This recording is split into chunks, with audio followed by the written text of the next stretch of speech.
Welcome, everyone, to Screams After Midnight. I am Peter, and joining me, as always, is Tim. Hello, just point me into the direction of hell, and I'll go there. Are you seeking hell? I think I am. Is that what you're saying? So, yes, this is a horror movie podcast. We talk about horror films. We get together, we've watched the movie, we talk about it. And it's quite common for us to, at any given time, be casually working through a franchise. And the franchise that we are returning to today for the 6th entry in said franchise is Hellraiser. This is Hellraiser Hellseeker. And I'm really going to emphasize that because yesterday when I started watching this, I can't say I watched it because I only watched half of it. I had to stop and continue later. It was too much to take in one sitting. But I actually incorrectly tweeted what I was watching because I said I was watching Hellraiser Hellworld because I just, without thinking about it, that's what I'm watching. And I was like, no, wait, no, I'm watching Hellseeker. Hellworld's later. So the titling of this franchise is already confusing and annoying. Yeah. The thing is, I mean, I don't mind a good subtitle, but I do like having the numbering there just to help keep track. And I think what's particularly hard with this series is all the titles are so similar because it's all just like hell something, you know? Like, yeah, Hellseeker, Hell World, I don't know. Yeah. Also, for this one especially, it's called Hellraiser. Don't you want to call this Hellraiser 666? I mean... Oh, yeah, sure. Yeah, that would be much better. You got options. Yeah. Maybe in like 5,000 years' time when we're actually on the 666th one, you'll be kicking yourself. But yeah. I don't see it going that far. Yeah. Like, Hellseeker is also like, it's too close to Hellraiser. So it just sounds like you're kind of saying the title twice. It does, yeah. It does. Same with Hellworld, to be honest. I feel like both are bad titles. Oh, yeah, totally. Yeah. So we're going to get into this, and this is an interesting franchise, and I use that word probably inappropriately, but what I mean is that this is a curious franchise because this kind of, after the third one, starts just being a lot of random different ideas that, for the most part, I don't even think are meant to be Hellraiser to begin with. They're just kind of turned into Hellraiser scripts. This one might have always been a Hellraiser thing, but it's still kind of weird. This one actually has the notable inclusion of not only bringing back Pinhead, but also Kirsty, Ashley Lawrence's character from the first two movies, is in this movie. And we'll talk about the inclusion of her and how she's used in this, but it's... I kind of thought, like, when I saw, like, her name in the credits or whatever, I was like, you know, I just assumed she would be a main character. But, not really, though. No. She's relegated to the wife who we get flashbacks occasionally of, but she's not actually there as a main protagonist. Which it's like Hellraiser Gone Girl. Which makes me think that they sort of like said, we really want to bring you back, and she's like, I don't really want to, and like, look, we can get all your scenes done in like 2 days. All right, sure. Yeah. That's probably how they convinced her. Which is still more screen time than Pinhead gets, worth mentioning though. Sure. They have him in like 2 scenes as well. It's really, and of course he's still on the poster though. He's always going to be on the poster, even though he's only in a couple of scenes. The plot of this is frustratingly just shit. I guess is the phrase. Can I say I don't want to make fun of anyone, but if you don't get what's going on within like the first 5-10 minutes of this movie, you're kind of stupid. My problem isn't how predictable or like how obvious it's just how annoying watching it play out is. It's just it's so stupid. So the main character in this is the man who is now married to Kirsty, because Kirsty, we start the movie off with this, like, we get like flashes of a car accident when they drive into the water and she's missing, but then it turns out that was like a month ago or something like that, and it's been some time. And the main character is the husband, Trevor, who is played by Dean Winters. You may not know that name off the top of your head, but you'll know his face and his voice if you have been watching Brooklyn Nine-Nine, because after a couple of seconds it clicked what I knew him from, and I was like, wait, it's the Vulture. The Vulture! Kirsty grew up and married the Vulture. What's funny is, I mean, I do like Brooklyn Nine-Nine, but my mind first went to Dennis Duffy from 30 Rock. I don't know if you Okay. ever watched that, but yeah, he was also like, I saw some of it. I didn't see all of it, but he honestly, it's kind of the same character because he just plays like the really like annoying like shitty boyfriend in that. That's like kind of like a scumbag. well, he's good at that type of role because he's actually really Yeah. good at his role in Brooklyn Nine-Nine. Totally, yeah. The leading man in this, Yeah, no, it was tough, and I mean, I guess maybe so much of it is, recognizing him from like these other things, but like, yeah, it never really came off as like that interesting of a guy. it's hard to take him seriously in it, Yeah. which is a problem when the whole thing is. And, typically we'll start off spoiler free. I think for this, I'm just going to say full spoilers right now.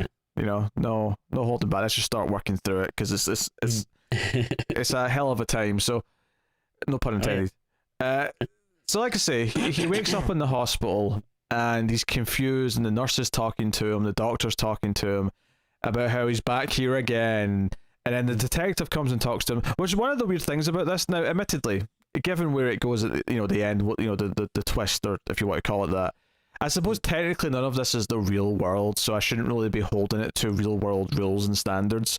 However, the amount this detective just shows up and talks to him over and over and over again, and essentially says nothing of value outside of just, we're still investigating your wife's disappearance. Here, let me ask you some vague question. Oh, you don't really have an answer. Oh well, I'm glad I came and talked to you. Got to run. Bye. Here's what's so frustrating about it, and like, again, you can kind of, I guess, justify all this stuff by the ending or whatever, but it's so frustrating to watch that no one treats him like he was just in like a horrible accident No, like no not one. that long ago. No one. Like, yeah, like everyone is just very vague. They're constantly upset about him with not knowing stuff, even though like people seem to be very intent on not telling him anything. It's like very yeah. Honestly, the movie plays out in kind of like a rotation of different scenes. You've basically got a couple of different cliches, which is these detective things, or him just walking around and no one trusted him. It feels very of its era. It feels very late 90s, early 2000s, because this came out in 2002.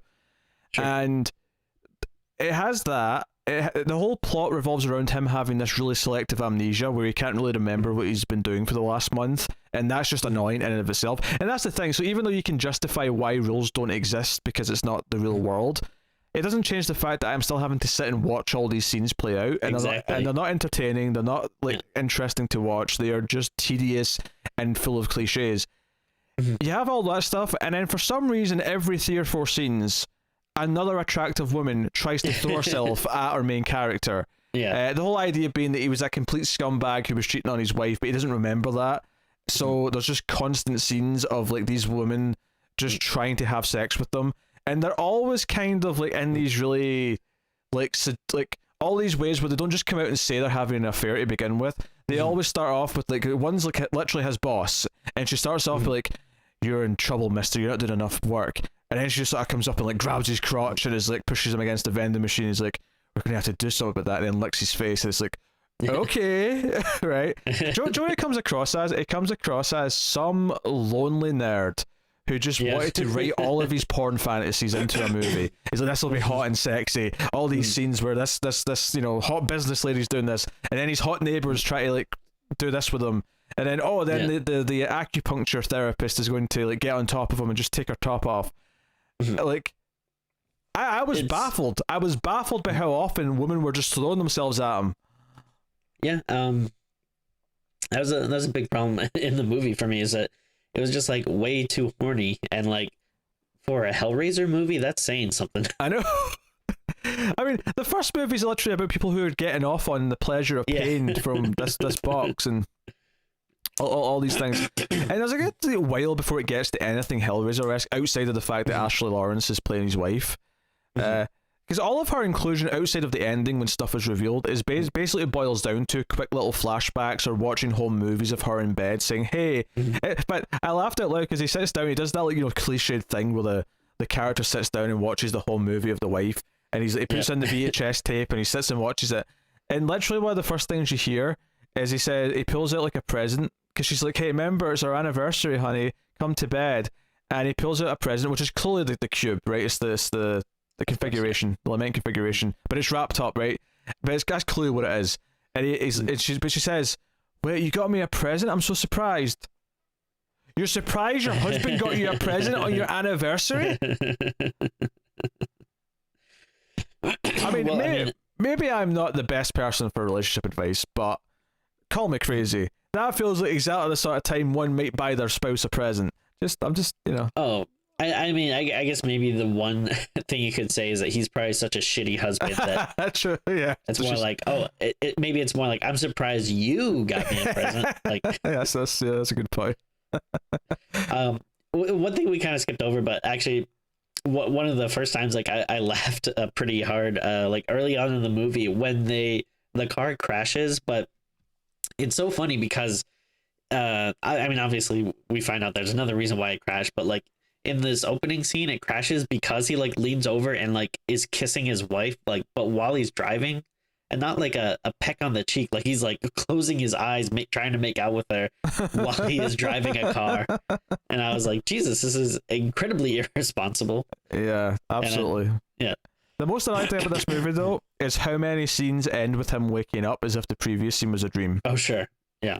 It happens like, I shit you not, at least a dozen times in this movie. There's so many scenes where he'll wake up, and it's all this dream logic stuff where none of this is the real world. So everything's happening, but everything's also kind of a dream anyway.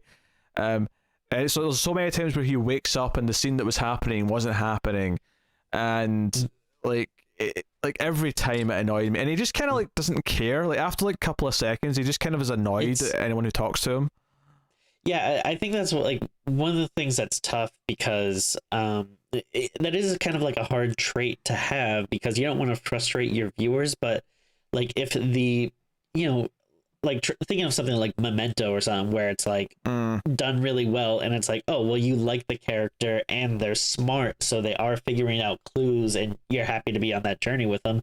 With this, he's just kind of an idiot and he doesn't really seem like too interested in figuring stuff out. He kind of is just like wandering around, which like makes it very frustrating, and then like very obvious stuff just like jumps out at him, like that one scene where he just like for no reason just like lifts some papers up in his like cubicle and finds a card that says like I forget what it said, something like really dumb, like answers or something. Like yeah, because then he gets a flashback to when he had this card to go and find something, and it's like him going to see a mysterious salesman looking for answers, and that's where he gets the cube. Although for some reason the cube's actually a sphere at first, and it morphs into a cube. I'm not sure why. Why? I don't know. I have no answers for that. Very, very, very odd. And he's got this co-worker who's kind of just like he just keeps saying like really generic dialogue to him. He's like, oh, you better get that work done. The bosses are on my asses. The guys upstairs are on my ass. Yeah, it always like makes me laugh when there's just like very generic work talk. Is like, hey, make sure to look busy because you're gonna need to bump your numbers up for the boss. Like, yeah, sure, okay, yes, Tim. I will give you a handy if you can answer this question. Well, I don't know if I want to answer it, but okay. What is Trevor's job? Where does he work? Oh, that is a great question. Yeah, there's absolutely no indication of what his job is. I assume some type of sales. Yeah, maybe like insurance or something. But yeah, we see him at work like at least half a dozen times in his cubicle, talking to his co-worker, talking to his boss. Actually, for some reason, there's a weird thing set up the first time we see him in the workplace, that there's like these mysterious security cameras that seem to be kind of following him around. Yeah. Yeah, I think I assume that's like whatever demons or something that are watching them, but yeah, I don't really understand the point. Yeah, we see it again at his apartment in like one of the next scenes where he's with the neighbor, but then it quickly just kind of drops it and never mentions it again. Yeah, I think. I mean, that really there is no point. You want to talk about like weird stuff for no reason, like that one scene where the doctors are operating on his brain. Oh yeah. Like what? Why? What is the point of this? Yeah. Well, I mean, obviously the twist is that he's already died, right? And this is all just in his head. Yeah. And him realizing that because he's actually in hell the whole time, which is kind of like it's so obvious early on. Like, you're not exactly sure what route they're going to take to explain it, but you're like, okay, he's in hell, or he's in, he's in between life and death, whatever's going on. That's kind of vaguely what's happening. Yeah. There's so much stuff early on where stuff just keeps happening. So his boss like tries to like have sex with him in the it's like the staff room at his work when anyone can just walk in, and like she's like very it was kind of funny to me because like she's very mean about it. Like it's not like it'd be one thing if they're having like an affair, she's trying to be very like seductive and being like, hey, remember like the fun we used to have, let's have some good times. But instead she's like very like you're kind of saying before, like, get back to work, like you're a bad boy, like I don't know. Yeah, like but she, I don't know, she just like looks very angry and stuff, and I don't know, maybe that's like their relationship, but it was, I don't know. Again, like keep in mind that you're supposed to be thinking that like this guy just got back from like a month-long stay in a hospital after a car crash where his like wife disappeared, and that like someone is acting like this towards him. Yeah, when he gets home to his apartment, he sees like, which is essentially is one of the Cenobites, so although it kind of obscures it, so you just see like a silhouette, but it's like a Cenobite like across the street, like watching. In fact, actually, there's even a scene before this where you sort of see him being followed by the Cenobite in like the parking lot or whatever, and he sort of hides like from the window a little bit, and he's just kind of like ducking and diving. Then he's watching the whole movie with Kirsty, and she gets upset when she sees, because obviously she knows what this box is. She's like, where the hell did you get this box? You son of a bitch. Yeah. Why is this in the house? Super dark. And then the boss lady comes over. I think her name is Dawn or something. I don't know. Gwen. It was Gwen. Okay. And she basically immediately strips off her clothes down to her underwear. She's like straddling him, and he's like, get off me. And he sort of like pushes her away as if, because she's like, this innocent routine's getting old. But it does this thing, of course, where he kind of blacks out, and then when he wakes up, she's like dead. She's been murdered. So she's completely like mutilated, which we don't really get to see any of course, because that would be fun potentially. Actually having some gore and violence in a horror movie. Like, well, who would want to see that? Also, like, man, I feel so bad for this guy. Like, his hell is just kind of like wandering around while women try to have sex with him. I know. Yeah, sounds like torture.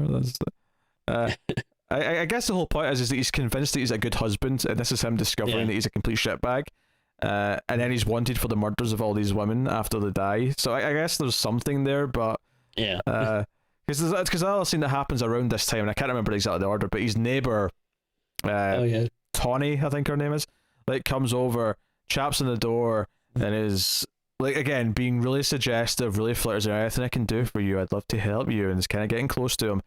And he kind of like sort of pushes her away, but sort of makes it clear, whatever. But then when she comes back, like later, she's like, I want to borrow something. He's like, what? It's like, you. And she grabs him, and yeah, the whole thing is just absurd. And again, yes, he wakes up and she's dead, and it's like super brutal. I think it's the first one that the cops came in and like basically like, he's like, oh, it wasn't me, you gotta understand. Because, like I said, remember when I said that there's so many scenes where the cop comes to see him? There's equally the same amount of scenes where when he's seeing the cop, or he goes to this police station to see the cop, and he's just kind of like, you gotta believe me, it wasn't me, you believe me, right? And then the cop's like, yeah, I believe you, but no one else really does, so we have to get to the bottom of this. Don't worry, we're still working on your wife's case. Don't worry, we're still looking, we need your full cooperation. There's so many generic lines that mean nothing. Yeah. It's just like the work talk you were talking about. We have to get the numbers up for the boss. It's the same thing, but in cop speak. That's all it is. Yeah. And again, it's frustrating because like the cop's not telling you anything, and like no. And again, it's just like so annoying. It's just like this guy clearly, has like some type of memory loss or whatever, and he's like, I don't understand what happened, and then like instead of explaining it, the cop will just be like, I find it a little hard to believe you don't remember what happened or something like. Or like, hey man, like you could be in some serious trouble, so watch it. And it's like, no, like actually say stuff that like gives us clues. Do you remember that halfway through the movie, suddenly, instead of this cop, we see his partner, who's more of a hard edge cop, who we only see like maybe once or twice throughout the rest of the movie. So it left me wondering, why did they even have another cop that talks to him? I only remember it because of what the cop ends up being, which is super weird. Yes, but yes, which is basically that he's both the same person, and he's like a double-headed Cenobite or something like that. Yeah, like it's I mean, if you want to make them the same person, like fine or whatever, but just like the way they represent it, like visually, where it's like a really bad CGI, like almost look like there's like a giant sperm attached to his head with like the cop's other head that's kind of like just floating by him, is very strange.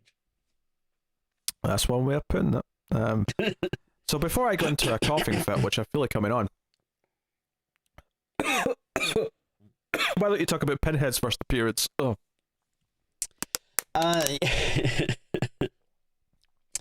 Yeah, so I mean, eventually, like all these movies, Pinhead just shows up because why not? He's there and he's telling them. Oh, don't bury the start of this. He comes out of the diagram of the human body on this. There's the anatomy painting on the wall, and he comes out of it. You know, like Nightmare on Elm Street when Freddy goes through the wall. It's like that, but then he just sort of pops through it, and then he takes out one of his own pins and puts that in him, like the acupuncture. You're right. Yeah. I completely. There is actually a lot of crazy things that happen in this movie. I actually completely forgot about that. You're welcome. Yeah. I guess we didn't mention it that much, but yeah, he also like goes to this acupuncturist a couple of times throughout the movie, which of course the acupuncturist also wants to sleep with him, and of course she also ends up getting murdered. And then Pinhead comes out, he puts like the pin through him, which honestly I thought that was kind of like funny. Like if there was maybe a movie that was like a little better, maybe like purposefully going to be like a little cheesy or something, I could see that being kind of a funner gag or something. But this first scene with him, is this when you basically just get the what do you call it, the exposition dump, where he basically just tells like about everything that is going on in the movie? No, that's the later time. That's the second time. Okay. Because we don't know that for a while yet. Because there's still the whole thing where there's this one nurse who's really nice to him. I think her name's Allison, and he wants to go back and see her again. And the movie basically spells out that she's not real. But then they still do the thing where he does meet her again, and the janitor's like, "Who you talking to, buddy? There's no one there." And he's like, "Oh, I'm going crazy." Like, you know, it's the whole thing. Everything about this just feels so pointless because you just know what's going on in the beginning. Like even if you're not sure if he's in hell, or kind of like you said before, like maybe he's dreaming, or like kind of halfway between like life and death, like you know that this is not the real world, that things aren't playing out as they should. And I would say that brain surgery scene is meant to represent that he's on the operating table and this is all happening in his head as he's dying. However, I'm pretty sure at the end of the movie, when they reveal like the car accident killed him, or well, it wasn't the car accident, it was actually the gunshot, but he wasn't on an operating table. He died instantly. Like he's already dead. Yeah. Like there was no operating table. And what's kind of weird is like all like the nurses and doctors and stuff are actually the cops that are investigating the scene. Yeah, cops and coroners. Like I think it's like the main doctor's the coroner who's like putting him in the body bag. Yeah. But like the weird thing is like it's not like he would have known these people when he was alive, because he would have died instantly from the gunshot. So it's not like a Wizard of Oz thing where it's like, oh hey, like you were there and you were there. It's like he has no idea who these people are. Because movie twist, because we have to rip off some other movies. Of course. This feels because this came out in like 2002, and this really feels like, I don't know, it's trying to go for like a Matrix kind of thing, where it's like trying to be very like, I don't know, like it feels like it's so smart and like trippy and stuff, and it's just like, I don't know, very lazy and dumb. Yeah, I mean, obviously there's a movie from the early 90s that it's really easy to compare to. But I don't want to say it because I want to spoil the end of that movie. So you struggling? I can't think of it off the top of my head. I'm sure I know it. I just didn't think about it. Okay, I'm going to actually type it to Tim. Okay, I'm going to type the movie to Tim that I'm thinking of, and I'm sure Tim will know why I'm thinking of that. Okay. So I like that you're being very cautious not to spoil something from the 90s. Hey, there's no statute of limitations on spoilers, okay? Someone who wants to watch that movie should be able to watch it without me spoiling it with no warning. Okay, yeah, I gotcha. And you can't give a spoiler warning for a movie in this case because the fact that it's relevant is the spoiler. Right. I get you. Yeah. No, I can see them trying to rip that off, or it's dumb. And also the movie looks horrible. It has like this really like it's disgusting. Kind of like blue hue to it, which I feel like you got a lot in the early 2000s. Yeah, early mid 2000s was full of that stuff. Because there's a scene where he's on the bus, and then that's when the therapy scene happens, but the therapist gets killed, and then that's when he gets caught by the police. But then he wakes up and he's in an ambulance, and the ambulance driver's like, nah, buddy, you weren't having sex. You just passed out on a bus. And I'm like, okay, what's going on here? So, but as the movie's going on, there's all these random flashes. This is the thing, we can't really do it all in order because this is so random. But every so often, it'll cut to like him getting more of the flashback where he's buying the cube, or more of the flashbacks with Kirsty, and they kind of build it up. What it actually amounts to is eventually Pinhead sort of reveals what the movie's really been doing. And we get to see a couple of other Cenobites show up, and they're kind of dull in their design. They're very basic. Yeah. Compared very to boring previous movies. But he explains that he was bored of his marriage and that he felt tied down, so he wanted his wife to be taken out of the picture. And without knowing it, basically this mysterious salesman's like, hey, the Cenobites, they don't say this, but this is the implication. The Cenobites, Pinhead's been looking for Kirsty for years. The idea that Pinhead's wanted Kirsty from the first two movies all this time. So this'll do the trick. So he makes her open the configuration. Now, wait, was this he also had like a plan with like that annoying guy from work to kill his wife and like get the insurance money? Which was this the same plan that they were going to use the box, or did they have it like? I think that plan was before he decided to go and get the box, and that's why he is because we think the guy, his co-worker, is against him the whole movie, and it turns out they were actually in cahoots because Kirsty had an inheritance. They actually mention her father and Uncle Frank, which is like, oh yeah, reference the good movie, that'll put me in a good mood. But they had a plan to kill her and take the inheritance and split it between them. But then it sounds like Trevor just went on his own. The Vulture, stealing the credit, as he often does in Brooklyn Nine-Nine, decided to try and steal the kill and take all the money for himself. But basically what happened, because the co-worker just kills himself, basically.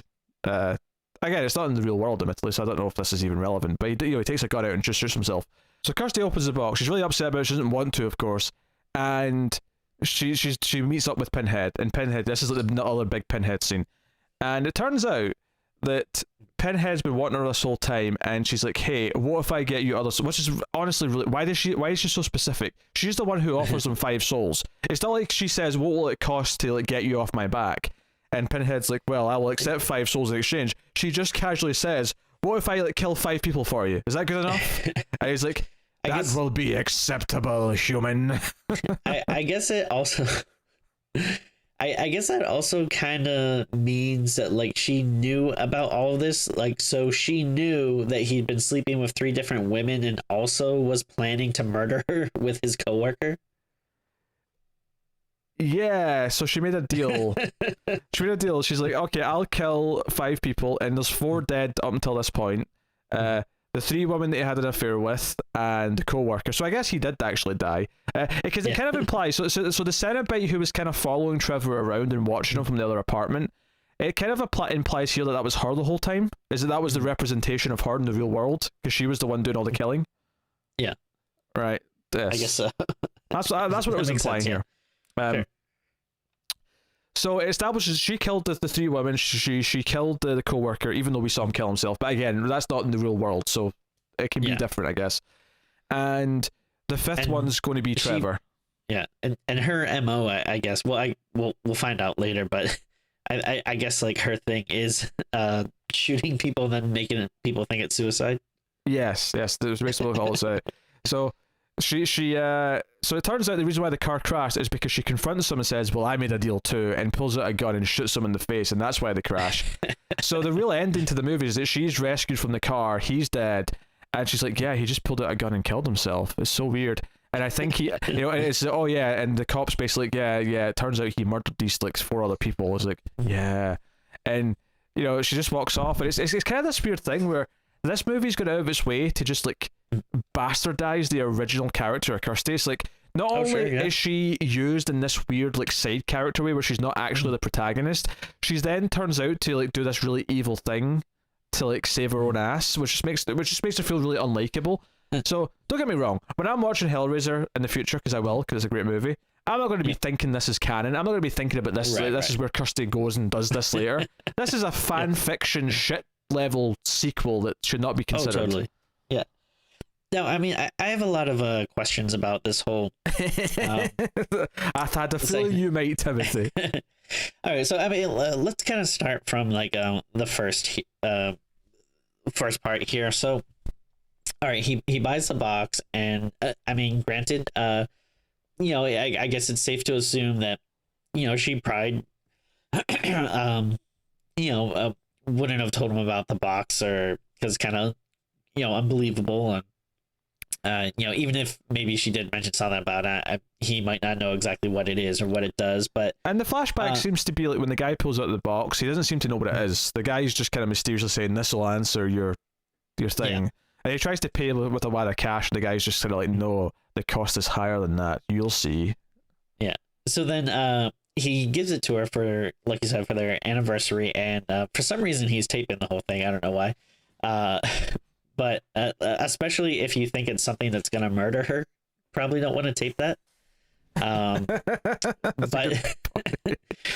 well, I mean, maybe technically, again, it's not real, so maybe it's just his like subconscious way of like giving him the memory. I don't know. Yeah. So he gives her the box, and she's kind of she knows that if you solve the puzzle box, that you'll be transported to hell, or the Cenobites will come for you or whatever. But she is like very casually just kind of like fine, you want to see what this box does, you want to see it, check this out. And then like it's like she could just not solve the box, right? Like she could just like see the box and be like, oh no, screw you, you don't know what this does. And also it's kind of like at that point, I don't know, maybe like bury it in the backyard, throw it in the ocean or something. Like, I mean, maybe they still try and kill her the old-fashioned way because they were planning to anyway. Because that's one of the big things here is like, okay, you can take this as like a sort of Twilight Zone, or not Twilight Zone, Tales from the Crypt story where this main character is a complete shitbag who was planning to kill his wife, so he gets his comeuppance. The problem is that maybe not the partner, because he was also trying to help kill her, but the 3 women who she kills, like, okay, they were having sex with a married man, but like they're relatively otherwise innocent because they're not worthy of being killed in our eyes as the audience, right? So so that's like the second thing I want to talk about. So again, even though it seems like she probably shouldn't open the box or whatever, but all right, so once she does, and then like Pinhead is saying this thing that they seem to be like obsessed with Kirsty, like he's saying that they've been wanting her, and they've been searching for her. She's like the only person that's ever escaped their grasp, and she's special to them, so they want her so badly. But then they are very quick to be like, but okay, we'll let you go if you kill 5 people. Like, I don't know, I feel like you can't have it both ways. Like, you can't be like, oh, they're obsessed with her and they'll do anything they can to get her back again, but then also like they'll easily trade her, especially for like doing the same thing that like this is how she always like escapes from them. Like this is how she escaped from the first movie, by promising them another soul. Like This time it just happens to be a random number of 5 people. But yeah, I don't know. Which again, I can't emphasize enough how she casually just sort of goes, "What if I kill 5 people and give you 5 souls?" Yeah. And Pen's like, "That will suffice." Like, why 5? Why don't you just start with 1? 1 for yours. Like, kill your husband and you can have the husband instead. Or maybe the husband and the partner who were planning to kill you. Seems reasonable. Which, by the way, how does she even really know that? I mean, I guess the implication is that she opens the box, and it's after opening the box, she has this conversation with Pinhead and finds out what he's been planning to do. So therefore, then she knows. It's not that she knows beforehand that they're planning to kill her. I don't know. Maybe. But yeah, it just feels so like random and like, I don't know. It's just not like a good twist or like it feels out of character. Like you said, it feels very fan fiction-y. It's not like really anything new, and it just feels so misplaced and dumb. Yeah, and she's murdered a bunch of people, so she's so that's what I was saying, that the Tales from the Crypt reference is okay. The main character gets his comeuppance, but Kirsty doesn't leave this innocently. No, she doesn't. It's weird. Yeah. It is very strange, and then again, like you said, like the you understand Trevor and his coworker and stuff, but yeah, like those other women, I mean, maybe they're more villainous than we know, but like from what we know from the movie, it's like, yeah, they didn't do anything that bad. Not worthy of like dying and being tortured by Cenobites for eternity. Yeah, and and not all of them might have even known he was married or whatever. Like, did the acupuncture therapist really know him that well? Like, I don't know. It didn't seem like it from what we see in at least the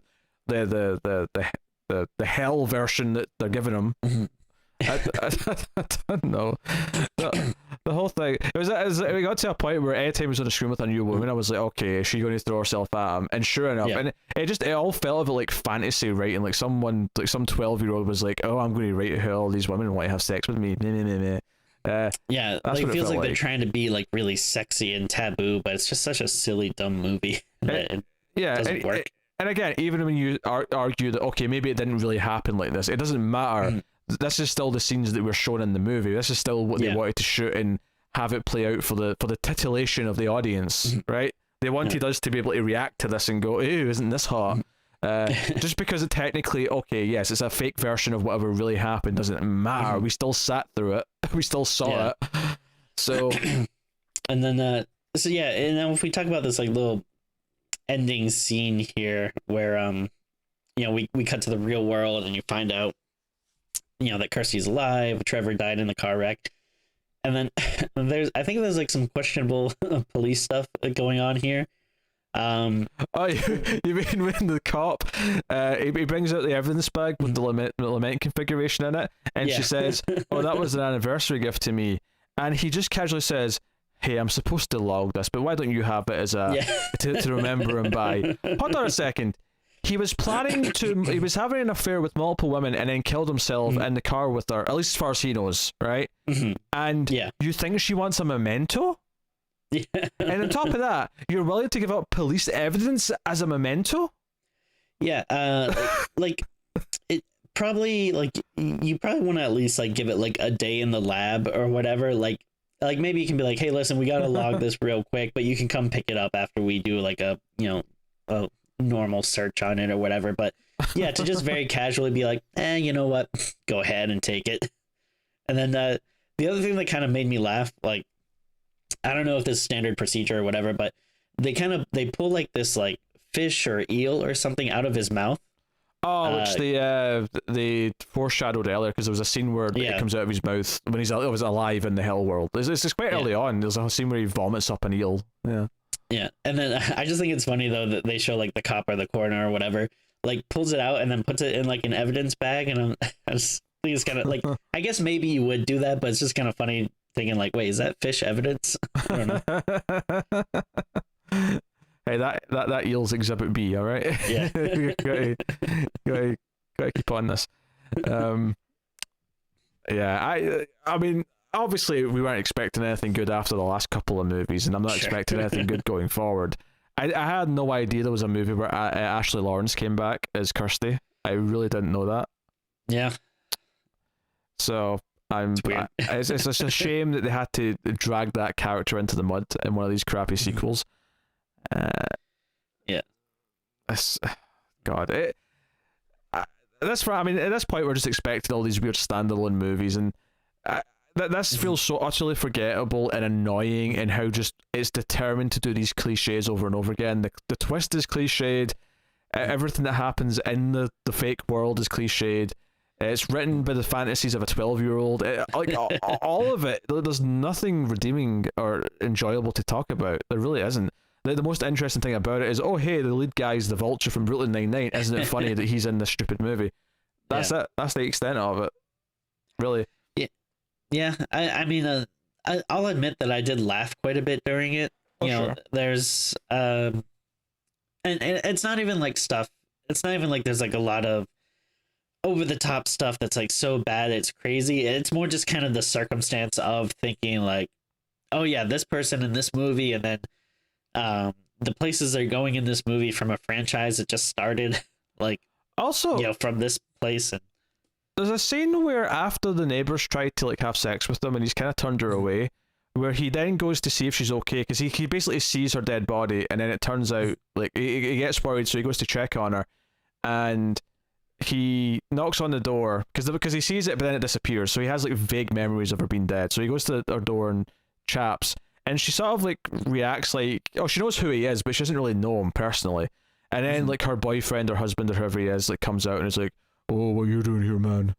Stay away from my woman. And I thought that, like, in the context of where the movie goes and the fact that Kirsty killed these three people, including her, that were having affairs with her husband, was this implying that she actually wasn't, and Kirsty just assumed that he was, and she killed like a completely innocent person that wasn't even having the affair? I didn't think about it, but maybe. That'd be, she made some assumptions. I mean, she knows about Gwen, and Gwen does seem like she definitely did, but maybe the others are just her in a jealous rage. Is this just a story about how she's actually completely like a jealous nut job? And I mean, not that the movie paints him as actually being a decent guy either, because he's not. So I don't even know what to. No one in this movie is likable. Everyone's unlikable. Everyone's just a scumbag. It's even like your one like, you know, likable character from the other movies, like you bring her back and make her totally unlikable. Yep, it's because she was a really likable character in those first couple. I rooted for her, and then here she's just she's just the ex-wife who's missing her dad, and then until the twist, and it's like, oh no, she's actually outwitted them. And I guess it's good to give her the win because she is the character that people who like the franchise care about, but it means nothing because the movie's been so tedious to sit through and just full of garbage. Or sorry, garbage. Yeah. It's like, what is this? Like Zack Snyder's Hellraiser? Like he took the one pure character and made her a murderer. Oh dear. It's sad, but true. Is there anything else we've missed that we have to talk about on this one? I'm trying to think. There's a lot of jumping around at various points because it was cutting from this sequence to that sequence as if it was a dream sequence over and over again. It's kind of hard to keep all of it straight in my head. Yeah, no, it's tough. I don't know. Ultimately it's pretty forgettable, and everything just feels very pointless. Like, since you know that they're not really in the real world, like nothing really feels like it has any weight or consequence to it. And the characters aren't really interesting or engaging enough to care about their journey that much. So yeah, I mean, again, other than like occasionally laughing at it, there really isn't much here that's oh, come on, to recommend. What's that? The next two are directed by the same director of this one. Yeah. And they both came out in 2005 for some reason, but yeah, the next one is Hellraiser Deader. In fact, there's the co-writer of this also co-writes the next one and then writes completely the next one. So so we've actually got a same writer and director across three of these movies, which is so weird. So the other, I'll say. I was gonna say the other two both came out in 2005, which implies they made them as a pair to put out. Okay. So all I know is that one of them coming up has something to do with video games. So I'm assuming that's Hellworld, but we'll see. Probably. That's not next though. Deader's the next one. Oh, and I misspoke before. It's not the same writer. It's the same producer who's on the next one. It's not the writer. The writer's different. Okay. I was the wrong column on Wikipedia. But yes, we got Hellraiser Deader next, and I don't even know what to think. Yeah, I guess we have to rate this damn thing. I don't know what to say. You can't expect Deader. I mean, if you don't know, we're recording ahead quite a bit because Tim's going to be in paternity leave for a few months. And I'm pretty sure we're going to get at least one more Hellraiser done for the banked episodes, so we should have Deader coming sometime in like February or something like that. So I mean, maybe when we record it, I mean, you might not like this, but we might have to do like a double recording of both of them because I have a DVD that has like 6 films on it, and those are the last 2, so it'd be nice to finish it off. I mean, I wanted to bank more episodes. I don't like that you're forcing me to make one of them another Hellraiser sequel, but I don't like it. Tim, what are you rating Hellraiser Hellseeker? I mean, I guess 2.5. Like, can't really go above it. I mean, again, like I don't want to go like, you know, as low as like a 2 or even lower, just because again, I did get some enjoyment out of how bad it was, so yeah, I figured that's worth something. But I mean, characters aren't good, you know, it does that annoying thing where it actually makes like existing characters worse. You know, visually it's pretty unpleasant to look at. It's frustrating to watch, it's predictable. Maybe there's one or two scenes that have like okay special effects, I guess, like that one scene where his like skin's kind of getting pulled, and like they're opening up his brain, like that stuff looks okay. So, but you know, it's really not enough to give it any type of spectacular rating or anything. Yeah, but notably it's irrelevant to the movie, that scene. Exactly, yeah. So, you know, context. There is everything. other stuff though that like looks horrible, like the cop with the 2 heads or whatever. That scene just looks like awful. And then like you said, like even stuff like the Cenobites like don't even look that good or interesting in this. Like you know, the movie before this I thought was pretty bad too, but I thought at least some of like the Cenobites and stuff looked kind of cool. Yeah, yeah, nothing. So I'm going with a straight 2 out of 10. I mean, it's that bad. It's not as bad as the Bye Bye Man, but it's you know, we're getting closer, and I'm not feeling the idea of these sequels getting much better. Even though I would like to think they will. Yeah. You know, if we can get a solid 4 out of one of the next ones, that'd be delightful. Yeah, that'd be good. That would be delightful. I'll still complain, I mean, of course, but I mean, if anything, maybe the next 1 or 2 will seem a little better, just because they're not these ones. I don't know. Yeah, that might be true. I think these next 2 are the last ones with Doug Bradley as Pinhead. I think after that, Pinhead was played by someone else. So. Does it say how many are after this? Yeah, I can tell you. I know there's at least one more, because they had that one that was like a few years ago. Yeah, so there's 2 more from the same director with Doug Bradley still there, and then there's one from 2011, which is Revelations, and then Hellraiser Judgments from 2018. Okay, that's right. The newest one from 2018 was actually came out whilst we were already doing this show. That's how new the most recent one is. Wow. Let that sink into your Chrome Dome. So what is that? That means there's 10 Hellraiser movies? Yeah, 10.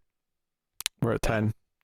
And we're supposed to be getting a proper reboot that's like, you know, big budget and classy with like, a proper team, but we'll see. I mean, the pandemic has obviously shut down many a thing, so we'll see if that actually happens. But hey ho, there you go. That's Hellraiser. In fact, because we didn't do like a spoiler section halfway through, I did actually forget to thank your patrons, so I'll do that just now. Thank you to Tyler Hess, Cindy Palacios, David Sharp, Board Now, Al Tresman, Christopher Moy, Brett Williams, and David Brown. They are our Patreon producers at the time of recording. That means they are $20 or more on patreon.com/MailFestTV, but you can support us for as little as $1 per month and get bonus episodes and get early access at the $5 tier and all sorts of things, plus bonuses for other shows. So please go and have a look and see if you're interested. Also, hit the like button. You can do it for free, and it is the free way to support us, as is commenting and letting us know what you thought of anything, the movies or discussion, whatever it may be. All good. I will now give you the keyword, meaning that if you made it this far in the review, in the comments below on YouTube, put in the word anniversary. That's what I was thinking of. Yeah, put in the word anniversary. And bonus points for using it in a sentence. So that is that. Tim's going to do his pose for the thumbnail. So here we go. 3, 2, 1, pose. I'll put this up.